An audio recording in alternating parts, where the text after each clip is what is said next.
Hello! അങ്ങനെ സാന്ത്വനം 2ാം ഭാഗം പുതിയ പ്രൊമോല്. നമ്മുടെ ദേവമംഗലത്ത് വീണ്ടും കുറെ പ്രശ്നങ്ങളാണല്ലേ കൂട്ടുകാരെ. നമ്മുടെ ശ്രീദേവിയുടെ വീട്ടുകാര് വന്നിട്ട് കുറെ പ്രശ്നങ്ങളുണ്ടാക്കുന്നു. ലാസ്റ്റ് നമ്മുടെ ആനന്ദും ബാലനും ഗോമതിയൊക്കെ പുറത്തോട്ട് വരുന്നു.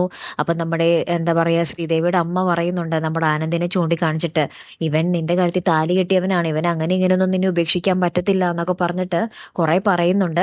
ലാസ്റ്റ് നമ്മുടെ ആനന്ദ് തന്നെ പറയുന്നുണ്ട്, "ഇറങ്ങി പോടി ഇവിടെ നിന്ന്" നമ്മുടെ ശ്രീദേവിയുടെ അടുത്ത് പറയുന്നുണ്ട്. അങ്ങനെ നമ്മുടെ ശ്രീദേവിയുടെ അമ്മ വീണ്ടും കുറെ ശപിക്കുന്നുണ്ട്. "നീയൊന്നും ഒരു കാലത്തും ഗുണം പിടിക്കത്തില്ലടാ" എന്നും പറഞ്ഞ് നമ്മുടെ ശ്രീദേവിയുടെ കൈ പിടിച്ച് ഇങ്ങാട് ഇറങ്ങാൻ പോകുന്നു.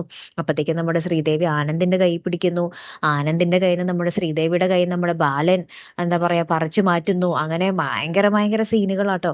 ലാസ്റ്റ് നമ്മുടെ ശ്രീദേവിനെ കൊണ്ട് അമ്മ പോകുന്ന വഴി, അതായത് ശ്രീദേവിയുടെ അമ്മ അവിടെ നിന്നും ഇറങ്ങുന്ന സമയത്ത് ഇങ്ങനെ പറയുന്നുണ്ട്, "ഒരാഴ്ച ഞാൻ നിങ്ങൾക്ക് സമയം തരും. ആ ഒരാഴ്ചക്കുള്ളിൽ എൻ്റെ മകളെ നിങ്ങൾ വീട്ടിൽ വന്ന് വിളിച്ചുകൊണ്ട് പോയില്ലെങ്കിൽ നിങ്ങൾ തനി സ്വഭാവം ഇനി അറിയാൻ പോകുന്നതേ ഉള്ളൂ" എന്നൊക്കെ പറഞ്ഞ് വീണ്ടും കുറെ ഭീഷണിപ്പെടുത്തിയിട്ടാട്ടോ പോയിരിക്കുന്നത്. അപ്പൊ ഈ ഭീഷണിയൊക്കെ കേൾക്കുമ്പോൾ നമ്മുടെ ബാലൻ പറയുന്നുണ്ട്, "മര്യാദയ്ക്ക് കൂട്ടിയിരുന്നോ, ഇനി എന്റെ വീട്ടുമുറ്റത്ത് നിന്ന് ഒരു അക്ഷരം മിണ്ടിയാൽ ഞാനും എന്റെ തനി സ്വഭാവം കാണിച്ചു തരും" എന്നൊക്കെ പറഞ്ഞിട്ട് അങ്ങോട്ടും ഇങ്ങോട്ടും പൊരിഞ്ഞടിയാണേ.